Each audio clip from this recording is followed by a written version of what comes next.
वो आनंदित हो रहा है। आनंदित होना और आनंद स्वरूप होना, ये दोनों में बहुत फ़र्क है।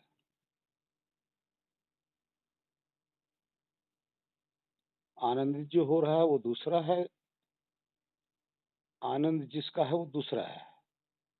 ये दोनों का अपना-अपना गुण है।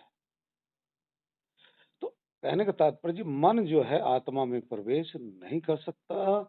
मन आत्मा का एक प्रकार का सॉरी मन आत्मा का एक प्रकार का केचुली है, खोल है। वो खोल से आत्मा लिपटा रहता है, इसलिए लिपटा रहता है कि उसके कर्म बंधन हैं। जी,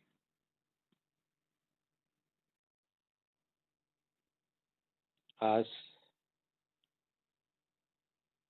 मन के विषय में सोचते हैं। एक बात आप लोग कभी समझे हैं कि मन के अंदर जो वृत्तियाँ चल रही हैं, विचार चल रहे हैं, वो आखिर में है क्या वो? जब विचार चल रहे होते हैं, तो विचार ही तो है। वो विचार इतना अति सूक्ष्म है कि किसी भी उपकरण से वो ग्रहण तो किया जा नहीं सकता। कोई भी यंत्र आप लगा दो, आपके विचारों को ग्रहण करने का किसी में सामर्थ्य नहीं है। क्योंकि अनुभव चल रहा था मन का। देखिए, बाहर तो आपके सामने भौतिक तत्व होता है,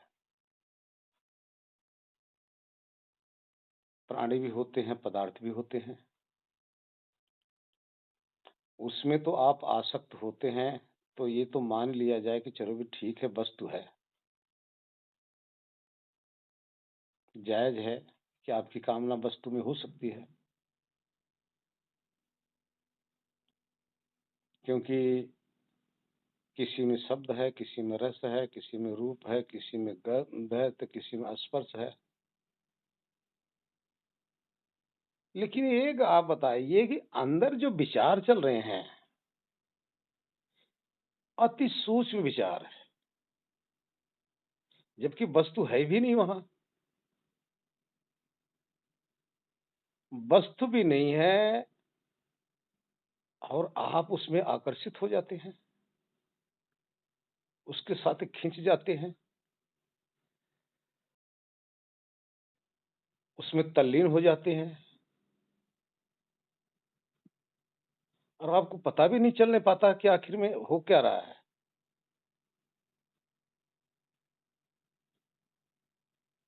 कितनी हमारी मूर्खता नहीं है यहाँ, नादानी नहीं है यहाँ। वहाँ हमें मिल क्या रहा है? वहाँ तो सिर्फ़ इसी प्रकार का होता है कि जैसे आप टेलीविज़न देख रहे हो, जबकि टेलीविज़न से आपको क्या मिल रहा है?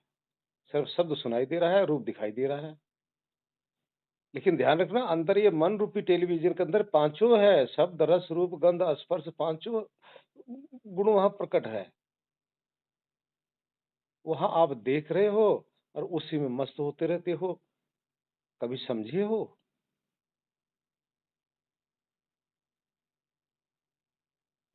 चेतना के अज्ञानता के कारण से इसमें आप लिपट जाते हो, हम सब लिपट जाते हैं। ध्यान करने बैठते हो तो वही तो आपको परेशान कर देता है।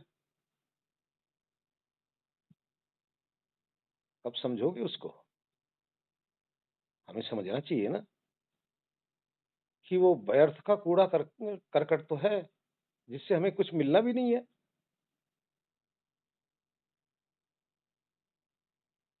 सिर्फ कल्पना मूलक शब्द, रस, रूप, गंध, स्पर्श वहाँ आप ले रहे हो, यथार्थ में आपको नहीं मिल रहा है। क्योंकि बाहर का जितना भी ये शब्द, रस, रूप, गंध, स्पर्श है, जो पाँचों भौतिक तत्वों में से है, इसी की वीडियो बनाकर मन अपने अंदर कैद कर रखा है। वीडियो बनाया हुआ, ध्यान रखना। अब उस वीडियो में इतना आप आसक्त हो रहे हो, कब समझोगे आप? यही तो मन है ना, यही वृत्तियाँ हैं। इस वृत्तियों से छूटना ही हमारा धर्म है। योग का अर्थ होता है, योगः चित्तवृत्ति निरोधः। ये जो मन के अंदर ये जो चल रहा है ना आपका पाँचों तरह का, इसको ठहरा देना, इसको रोक देना, इससे उपराम हो जाना, तो तुरंत योग हो जाना है, देर कहाँ लगना है? ये क्यों नहीं ठहरता? इसका सिर्फ इतना ही कारण है, आपकी अज्ञानता के कारण से नहीं ठहर रहा है। और ये मन अपने आप ये वृत्तियाँ नहीं आती, ध्यान रखना, बिना आपके उठाए ये जो विचार अंदर चल रहे हैं, वो आ ही नहीं सकते। क्योंकि इस विचार से भी अति सूक्ष्म चेतना है, आप हैं। इस विचारों में आपको रस मिलने लग जाता है। इन विचारों को आप बल देते हैं। आपकी शक्ति पाकर तब ये विचार उठते हैं। और ये जितने भी विचार हैं, मन रूपी भंडार के अंदर स्टोर हुए हैं और आपने किया हुआ है। बाहर से अपने आप नहीं आए हैं। आपने ही बाहर से पकड़-पकड़ के अंदर स्टोर किया हुआ है। इसी को संस्कार कहते हैं। इसी के भंडार को मन कहते हैं। ये आपके द्वारा किया गया है। जब अंदर एक वृत्ति उठती है, आप देखिए उसको जब देखने लग जाते हो, उसमें तल्लीन हो जाते हो ना, आप पूरी एक स्टोरी बना देते हो अंदर। अंदर पूरी कथा चलने लग जाती है, कि आप ही हैं। कब समझेंगे आप? इस मन को जिसने भली-भाँति समझ लिया ना, उसकी समाधि लगने में देर नहीं है। समाधि तो इसलिए नहीं लग रही है कि आप अंदर बैठकर उसको बल देते हो और फिर गलती आपकी स्वयं की है और गलती आप अपने मन की निकालते हो। गलती आपकी है, मन की नहीं है। अब टेलीविज़न आपके सामने रखा चल रहा है। आप उसके स्विच को ना रिमोट को अल्टी-पल्टी कर रहे हो, तो उसमें तो चलेगा, वो खत्म होने वाली चीज़ नहीं है। और आप देखने वाले हो, आप भी खत्म होने वाली चीज़ नहीं हो। रिमोट बंद कर दो ना रिमोट से, आप ही उठाते हो। ये जितना भी स्टोरेज के अंदर है आपने स्टोर किया हुआ है, इसी को आपने बिल्कुल डिलीट करना है। बिल्कुल डिलीट, वॉश कर देना है इस रील को। जिस दिन वॉश हो जाएगी, उसी दिन आप मुक्त हैं, ध्यान रखना। आप सोचोगे आत्मज्ञान हो गया, मुक्त हो जाएँगे, नहीं होगे। आत्मज्ञान का थोड़ी देर के लिए होगा।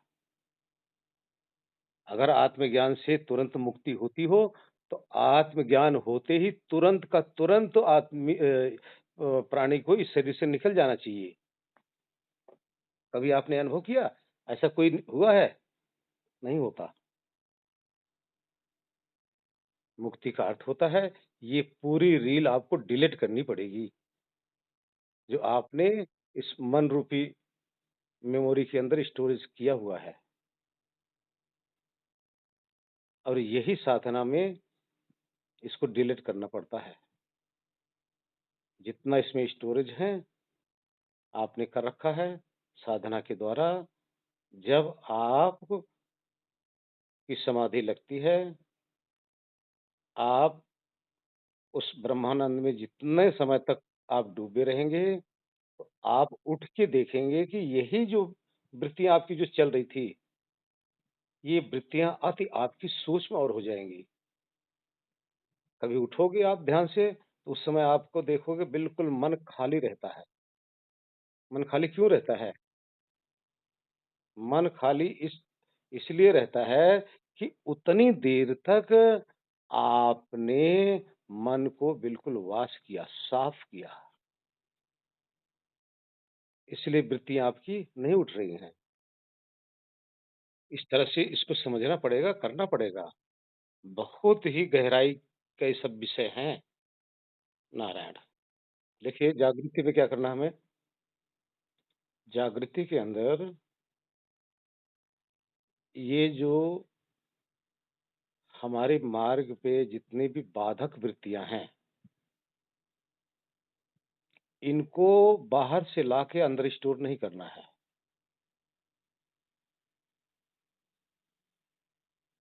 इसका अर्थ हुआ शब्द, रस, रूप, गंध, स्पर्श, ये 5 तत्व तो हैं ही हैं। पाँचों तत्वों के अंदर एक गुण है। जब आप इनको देखेंगे, समाज में आप चलेंगे जागृत में, तो आपको ये आसक्त करेंगे, खींचेंगे, चुंबक की तरह। और आप इनके साथ जब मोहित होंगे, जिस भी चीज़ में आप मोहित हुए नहीं, अर्थात थोड़ा-सा राग, लगाव, अटैचमेंट आपके अंदर एक उनकी प्रति कामना हुई नहीं, कि तुरंत का तुरंत ही ये मन के अंदर स्टोर हो जाएँगे। इसी तरह से बाहर से आते हैं, अपने आप नहीं आते। आत्मा जिस भी चीज़ पे आसक्त हुई नहीं, 2 प्रकार की हमारी वृत्तियाँ होती हैं, 2 प्रकार से आत्मा संसार में विचरण करता है, रहता है। एक प्रकार वो है कि जो चलता चलता हुआ जा रहा है, उसको किसी चीज़ पे आसक्ति नहीं है।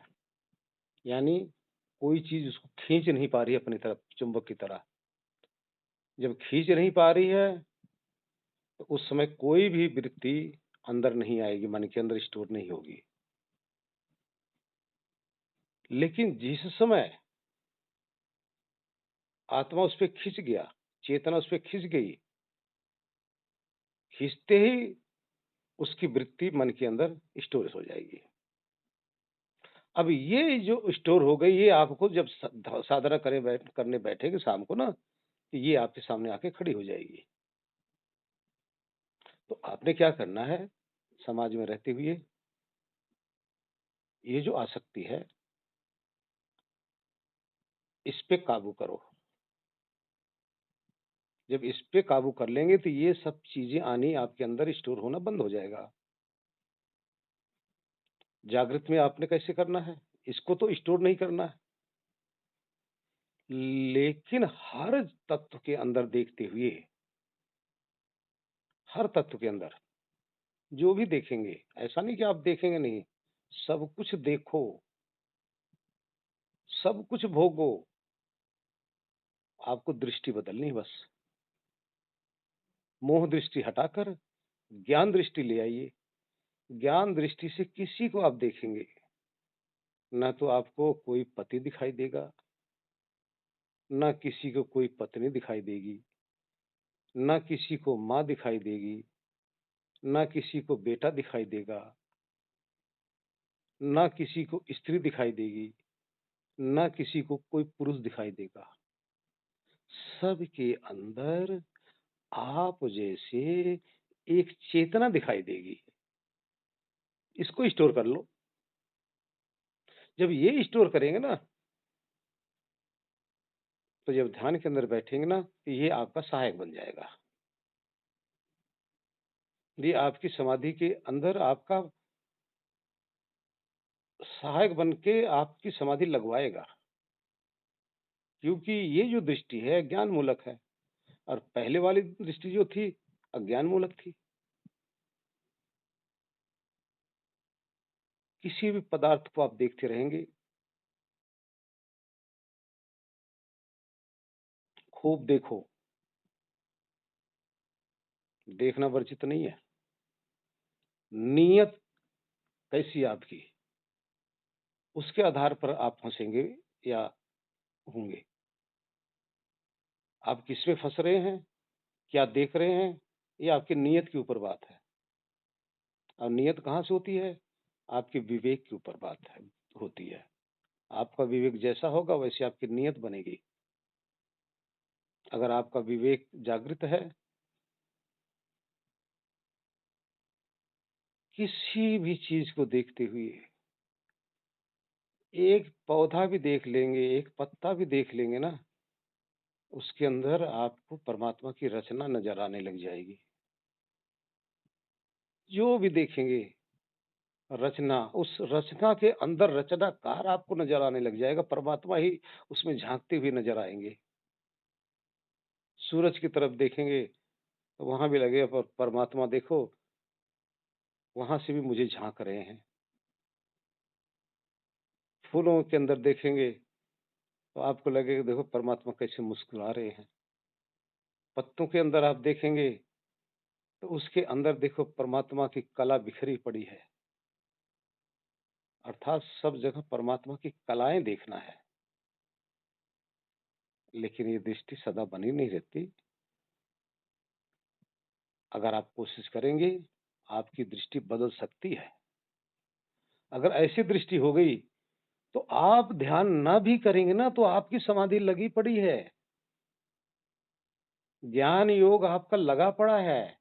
भई अंदर तो ध्यान योग करना है ना, लेकिन बाहर तो आपका ज्ञान योग लगा लगा पड़ा है। और ज्ञान डायरेक्ट मुक्ति का कारण होता है, ध्यान रखना। डायरेक्ट सीधा। कहा गया ना ऋते ज्ञानानाम मुक्ति। जब तक ज्ञान नहीं होता तब तक मुक्ति नहीं होती। किसका? ऋते, ऋत का। ऋत कौन है? नियम, नियम कौन है? व्यवस्थापक, परमात्मा। जब तक परमात्मा का ज्ञान नहीं होता तब तक मुक्ति नहीं होती। इसलिए वेदों ने कहा ऋते ज्ञानानाम मुक्ति। उस ऋत का ज्ञान कर लो, तो आपकी जागृत में ही समाधि लगी हुई है। आप कितना प्रफुल्लित रहेंगे, कितना मस्त रहेंगे। इस तरह की अगर दृष्टि हो जाए, तो आपके मन के अंदर ये जो कूड़ा करकट है, मोह रूप, ये आएगा ही नहीं। और जैसे ही आप बैठेंगे, आपकी तुरंत की तुरंत याद करते ही स्मृति मात्र से आपकी समाधि तुरंत लग जाएगी। बस दृष्टि तो बदलना है। अगर आप सृष्टि को बदलना चाहेंगे, तो आपके बस की बात नहीं है। सृष्टि तो परमात्मा की है। परमात्मा से ऊपर आप है नहीं। इसलिए परमात्मा की सृष्टि को देखने का नज़रिया आपका कैसा है? जैसा आपका नज़रिया होगा, जैसी आपकी नियत होगी, तो वैसे अंदर आपके स्टोरेज होंगे। नारायण! अब दृष्टि कैसी होती है? दृष्टि के विषय में थोड़ा-सा फिर विस्तार से किया जाए। एक पुत्री है, जवान है। अब उसी पुत्री को देखने का सबका नज़रिया देखिए आप। एक पिता का नज़रिया कैसा है? उसकी दृष्टि क्या है? उसमें अपनी पुत्री का भाव है। कितना सुंदर भाव है ना उसके अंदर।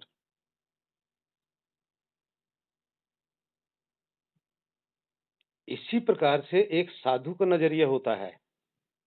उस शरीर को तो देख रहा है, सुंदर है। पिता को भी पता है कि हमारी पुत्री कितनी सुंदर है। लेकिन साधु की दृष्टि इस पिता की दृष्टि से भी अलग है। साधु क्या देखता है? देखो ये पुत्री पुत्री कितनी सुंदर है। ये जो शरीर है कितनी सुंदर है। हो मेरे मालिक ने क्या सुंदर रचना की है। देखिए पिता दूसरी तरफ देख रहा है। और जो साधु देख रहा है वो मेरे प्रभु, मेरे दाता, मेरे स्वामी, क्या आपने कितनी अच्छी रचना की है, कितनी सुंदरता आपने बिखेरा हुआ है। ये सुंदरता उसकी नहीं, ये तो आपकी है। आपने ऐसा सुंदर बनाया हुआ है।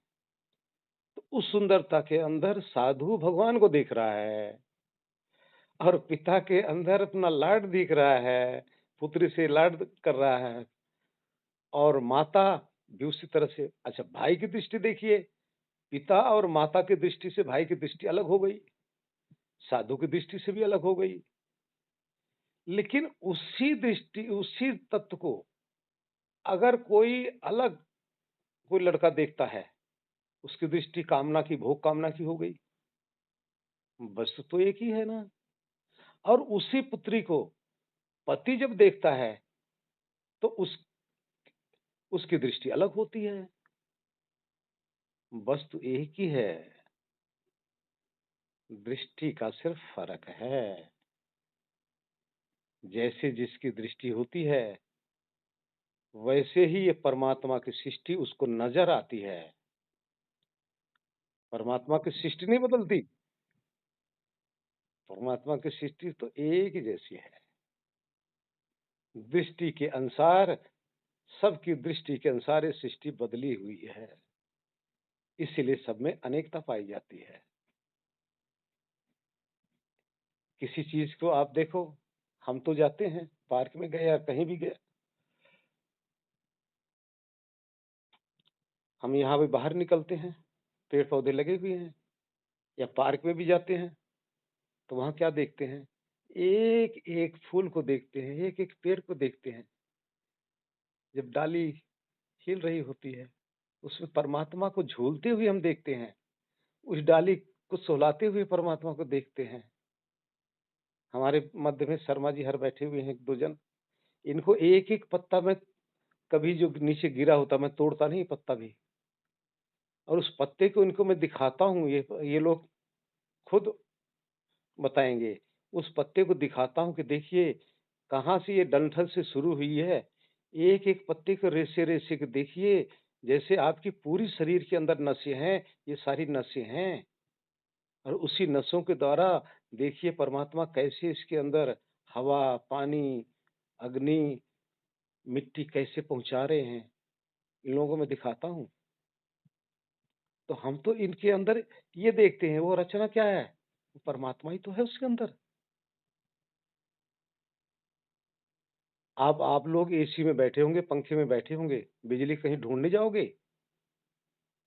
जो एसी आपकी ठंडी हवा दे रही है, वो बिजली ही तो है। पंखा जो आपको हवा दे रहा है, वो बिजली ही तो है।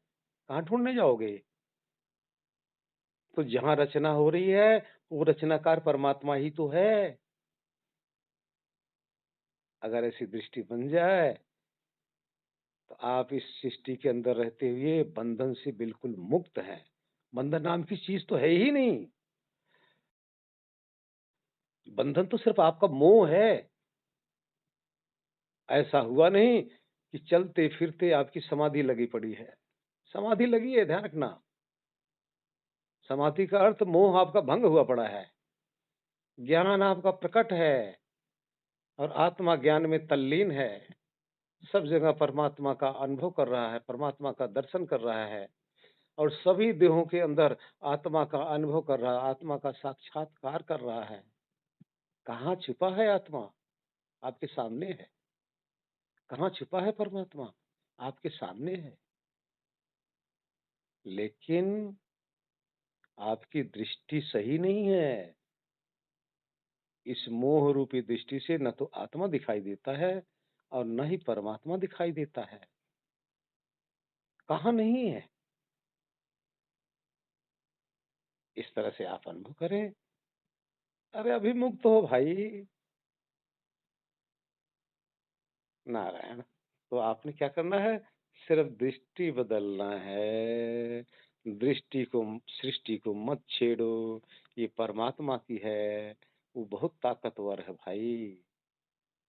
उससे मत उलझो। सब में उसको देखो। नारायण। एक बार कबीर साहब किसी ऐसे एरिये से गुजर रहे थे जहाँ कोठा था। कोठा का अर्थ समझ रहे होंगे, जहाँ वेश्याएं रहती हैं। तो वहां से ऊपर से वो सब इशारे करके कबीर साहब को बुला रही हैं। एक लड़की को देखकर कबीर साहब एकटक खड़े होकर उसको देखने लग गए। इतने में आसपास के दुकानदार और जो चलने वाले थे, उन्होंने कबीर साहब को चारों तरफ से घेर लिया।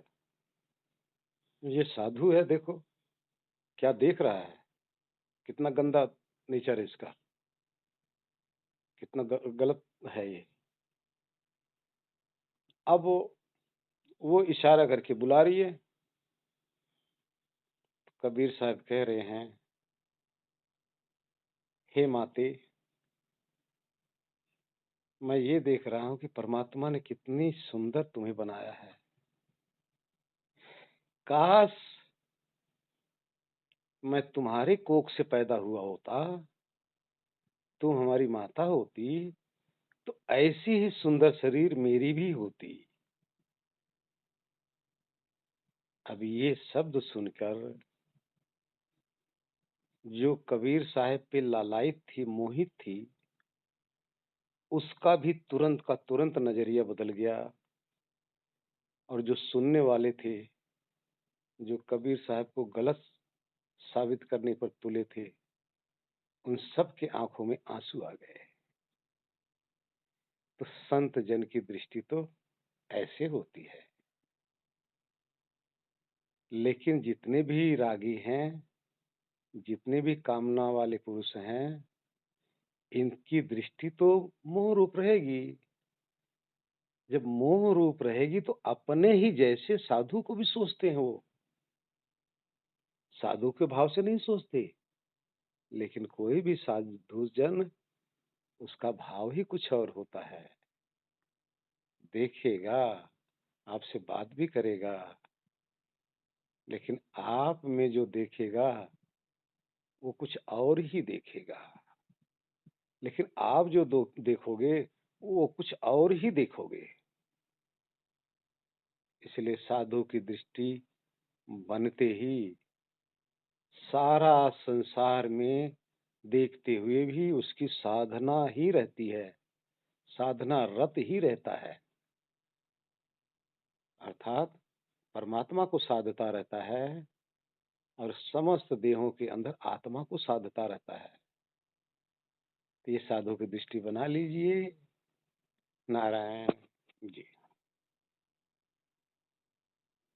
देखिए, अब दो प्रकार के स्थान पे आप रहती हैं। पहला स्थान संसार का। जब आप जागृत में रहती हैं, तो पहले आप देखेंगे, जब आप किसी भी शब्द, रस, रूप, गंध को आप ग्रहण कर रही होती हैं, देख रही होती हैं, तो आपके अंदर किसी प्रकार का और विचार नहीं आ रहा होगा, अर्थात वृत्तियां नहीं चल रही होती। उस समय मन आपकी वृत्तियों को बाहर से ग्रहण करने में लगा होता है। तो ये उसका व्यापार क्षेत्र है। इस समय आपकी वृत्ति बिल्कुल नहीं चल रही होगी, कभी आप आजमा लेना। लेकिन जैसे ही आप इंद्रियों को बंद करेंगे, आप आंख बंद करेंगे, अगर आपके कान से उसको सुनाई दे रहा है तो उस समय भी वृत्ति अंदर नहीं चल रही होगी। यानी इंद्रियों का कोई भी कार्य अगर हो रहा होगा तो उस समय अंदर आपका मन नहीं चल रहा होता है। जब इंद्रियां सिमट जाती हैं मन के अंदर, तब अंदर उसकी क्रिया शुरू हो जाती है। अब उसमें क्या होगा, जो कुछ भी आएगा, आपने जो कुछ सृष्टि के अंदर देखा होगा, यानी जिसपे आप खींचे रहेंगे, जिसपे आप लुभायमान हुई थी, वही उसी चीज का जो पिक्चर है आपके सामने मन दिखाने लग जाएगा। जब वो पिक्चर आपको दिखाने लग जाएगा, अब आपका भी दो प्रकार का नजरिया होता है। एक नजरिया आपका रहेगा भोग का, एक नजरिया आपका रहता है योग का। अगर आपकी उस समय आत्मा की भावना अगर भोग की है ना, तो उसी विचारों में आप खो जाएंगे और उस विचार और अपने आप के अंदर का जो भेद है, ये आपका समाप्त हो जाएगा। अर्थात एक जैसे ही, वृत्ति के तुल्य ही अपने आप को समझने लग जाएंगे। तो उस समय आप भोग के अंदर डूब गई हैं, उस वृत्तियों के। अगर आपने विवेक को अंदर जगा लिया, ये जो आप सुन रहे हैं, इसको जगा लिया, तब उसको आप कूड़ा और करकट अर्थात व्यर्थ का अपना दुश्मन समझने लग जाएँगी कि ये दुश्मन आ गया मेरे को मेरे समाधि से हटाने के लिए आ गया। वहाँ अगर चेतना अलर्ट हो गई, सावधान हो गई, ये वृत्तियाँ तुरंत चली जाएँगी। क्योंकि योग में यही बताया गया है कि आत्मा वृत्ति सारूप्यम अर्थात आत्मा वृत्ति के अनुरूप अपने आप को मानने लग जाता है। वृत्ति के अनुरूप जिस-जिस वृत्ति में लगता है, उसी के अनुरूप अपने आप को मानने लग जाता है। ये मानना है, यथार्थ नहीं है। ये मान्यता बंद कर देनी है कि ये मैं नहीं हूँ, इससे मेरा कोई मतलब नहीं है। अब अंदर आप देखो ना तो आपका पास भौतिक तत्व है कोई और फिर भी वहाँ बेचैन है। यही मूर्खता है, यही अज्ञानता है। अंदर आप विवेक बना लेंगे, ये अपने आप एक क्षण में भाग जाएगा। आप जब देखेंगे नहीं, आपको आवश्यकता नहीं है, तो उस वृत्त के सारूप आप होंगी क्यों? तो ये रीज़न है जी, नारायण। ये आपका स्वभाव है। अज्ञानता के कारण से आप स्वयं ऐसी मान्यता कर लेते हैं। नासमझी के कारण से आपकी ही ये मान्यता है, इसलिए मान्यता है कि आप स्वयं को अच्छी तरह से समझ नहीं पा रहे हो। देखिए, जो भी आप जितने भी सुन रहे हो सब आत्मा ही हो। आत्मा के सिवा और कुछ नहीं हो। मूल रूप से सिर्फ आत्मा ही हो। जिससे सुन रहे हो, ये सब आपका करण है, उपकरण है, यंत्र हैं, ये आप नहीं हो। लेकिन जो इसका ज्ञान को समझ रहा है, ये समझने वाली सत्ता, ये सब आप हो। ये जो समझने वाली सत्ता है, यही दूसरे के अंदर लगकर जब इसकी भोग दृष्टि होती है, तो इतनी मोहित, इतनी अज्ञानमय स्थिति इसकी हो जाती है ना, अज्ञानमय, इतनी अज्ञानता हो जाती, घोर अज्ञान से युक्त हो जाता है और उसके अंदर भोग्य पदार्थ के अंदर लिपायमान हो जाता है। और जिस समय ये लिपायमान हुआ हुआ रहता है, तो भोग के कारण से उस भोग्य पदार्थ के तुल्य अपने आप को मानता है, तभी उसमें रस लेता है। जैसे आपने देखा होगा, बारिश के अंदर गुड़ जब गीला हो जाता है, तो चींटा जब उसमें लगता है ना, तो उसके पूरे के पूरे शरीर, पूरा पाँव सब उसी के अंदर लिपट जाता है। उसको जितना मर्ज़ी हटाने की कोशिश करो, टाँग टूट जाएगी, सब कुछ टूट जाएगा, टुकड़े-टुकड़े हो जाएँगे उसके, लेकिन उसको छोड़ना नहीं चाहता। यही आप सबकी दशा है।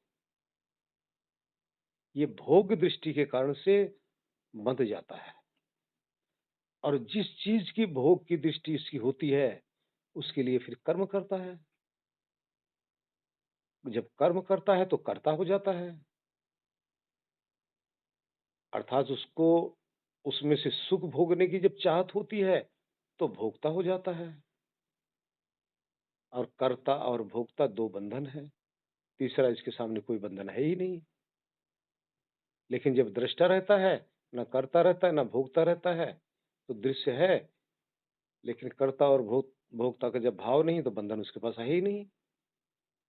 उससे ऊपर जब जाता है, जब साक्षी हो जाता है, तो उस दृष्टा से भी ऊपर हो जाता है। उस दृष्टापन में अपनी चेतना का भी अनुभव करता रहता है और दृश्य के पदार्थों का भी यथार्थ ज्ञान बना रहता है। उसमें लेश मात्र भी उसके अंदर अज्ञान नहीं है, तो बचा रहता है। इसी तरह से जब आप मन के विचारों को देखेंगे, उस समय आप साक्षी हो जाइए। साक्षी का अर्थ है, कि इधर मैं आत्मा रहा और ये जो वृत्तियाँ हैं, ये कूड़ा-करकट है। मन के अंदर जो विचार चल रहे हैं, जब कूड़ा-करकट और अपने आप को देखिए, साक्षी रूप से अनुभव करने लग जाओ। आप उधर चेतन खड़े हैं, दोनों देखिए, एक इस पार है, एक उस पार है। मन आपको देखेंगे, वृत्तियाँ आपको दूर दिखाई दे रही और अपने आप को अनुभव करेंगे, आप दूर अनुभव हो रहे हो। इस तरह दृष्टि बना लेंगे, वो कूड़ा-कचरा अपने आप हट जाएगा। नारायण कहने का तात्पर्य ये इसीलिए इस आत्मा को अल्पज्ञ कहा गया। अल्पज्ञ का अर्थ है कम ज्ञान रखने वाला। अगर सर्वज्ञ हो तो ये बंधन क्यों आए? अल्पज्ञ होने के कारण से इसमें बंधन है। लेकिन अल्पज्ञता के कारण से इसके अंदर ज्ञान भी आता है। ऐसा नहीं है कि जिस चीज़ को नहीं जानता, जब जान लेता है तो अपने आप को बचाता भी तो है। चेतना का स्वभाव है। या तो कहीं अटैचमेंट करेगा या किसी से डिटैचमेंट करेगा। अटैचमेंट करेगा, फँसेगा।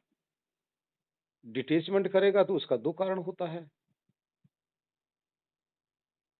द्वेष भावना से डिटैचमेंट कर रहा है, तब भी बंधन है और ज्ञान की भावना से डिटैचमेंट कर रहा है, तो मुक्त है।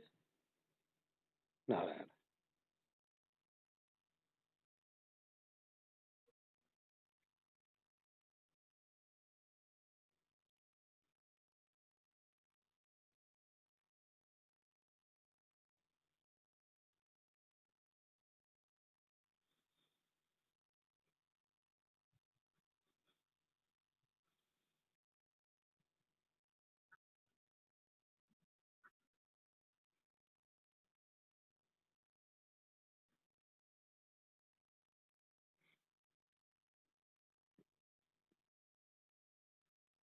जी, जी। एक और ध्यान रखना, ये आपकी सात्विक बुद्धि है। ये जब आपका मन सत्वगुण प्रधान रहेगा, तभी ऐसी दृष्टि बनेगी। लेकिन इस सतोगुणी बुद्धि के पीछे 2 कुत्ते और भौंक रहे होंगे। वो कौन है? तमोगुणी और रजोगुणी। वो इंतज़ार कर रहे होंगे कि ये भागे और हम अपना काम करें, इसको पटक-पटक के मोह जाल में फँसाएँ। ये भी ध्यान रखना। वो आपको डुबाने के लिए भी रजोगुण और तमोगुण तैयार रहेंगे। आप यही कोशिश करो कि इसको प्रकट रखना, उन कुत्तों को मत आने देना। अगर ऐसी आपने सावधानी सावधानी कर लिया तो आपका जीवन ही सफल हो जाएगा। क्योंकि मन देखिए, गुण ही गुणों में बरतता है, आत्मा कुछ नहीं करता, यहाँ गौर कर लेना। आत्मा में कर्म नहीं है, आत्मा स्वरूप से अकर्ता है। कर्म प्रकृति में होते हैं, गुण ही गुणों में बरतना ये प्रकृति का कार्य है। लेकिन ये मन स्वतः ही गुणों में बरतता नहीं, उसको प्रेरित करने वाली चेतना होती है। चेतना ज्ञान स्वरूप है। अपने भाव के आधार पर इस मन को प्रेरित करता है और मन में जैसा गुण रहेगा, उसी गुण का दृष्टा चेतनात्मा साक्षी हो जाता है। अब वो रजोगुण में अगर लालायित हो गया, तो रजोगुण को प्रेरित करके बाहर सारा संसार उसके सामने मोह युक्त नजर आएंगे, मोह रूप में नजर आएंगे। यदि तमोगुण मन के अंदर रहा और आप मोहित हो गए, तो सारा संसार के अंदर जितनी भी अज्ञान दशा है, आपको मोह निद्रा अर्थात जितने भी गलत कार्य हैं, ये तमोगुण आपसे करा लेगा। अगर आपका सतोगुण रहा, तो सतोगुण का काम सिर्फ इतना है कि जो पदार्थ बाहर जैसा है, उसी रूप में आपको दिखाता रहेगा। जब उसी रूप में आप देखते रहेंगे, तो उधर परमात्मा का, आत्मा का दर्शन करते रहेंगे और हर शरीर को देखते हुए उस शरीर के अंदर हाड़, मांस, चाम, मल, मूत्र, रक्त इन सब का दर्शन करेंगे आप। नज़रिया आपका है। आप किसको प्रधान रखते हैं? ये अब आपके ऊपर बात होगी। अगर चाहो तो तर जाओ, अगर सत्वगुण को प्रदान करके रखोगे तो तर जाओगे, अगर वो दोनों कुत्ते आ गए तो मर जाओगे। ये होशियार रहना नाक है। एक कबीर साहब ने एक भजन गाया था कि बलम संग सोई रही दोनों जनी, यानी आत्मा के संग दोनों हैं। एक ब्याही एक अर्धी कहावै, दोनों पिया की पियारी रहीं, बलम संग सोई रही दोनों जनी। ब्याही तो सुख निदिया सुआवै, और अर्धी दुख सुख लय माथे धरी, बलम संग सोई रही दोनों जनी।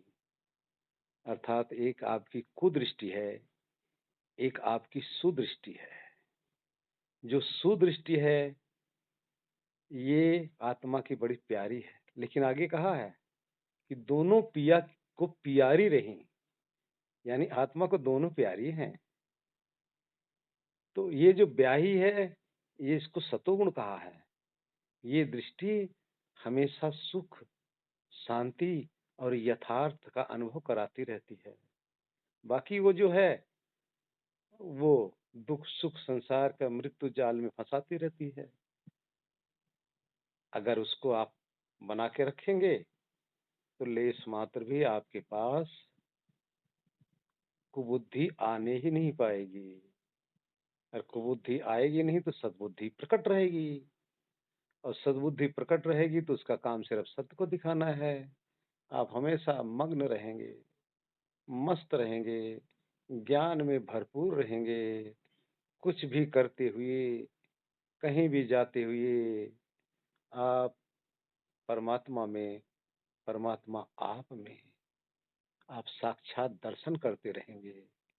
यही तो 10वें अध्याय में भगवान कृष्ण ने कहा कि मूर्ख लोग, मूढ़ लोग मुझ ईश्वर को, व्यापक ईश्वर को मनुष्य की भांति जन्मने मरने वाले समझते हैं। लेकिन जो ज्ञानी जन हैं, जो हमारे भक्त जन हैं, हमारी अपनी ज्ञान दृष्टि से, उस सात्विक बुद्धि से हमें देखते रहते हैं, और हमें देख देख कर वो प्रसन्न रहते हैं, प्रसन्न रहते हैं। वो हमें देखते रहते हैं, मैं उन्हें देखते रहता हूँ। हम दोनों एक साथ रहते हैं।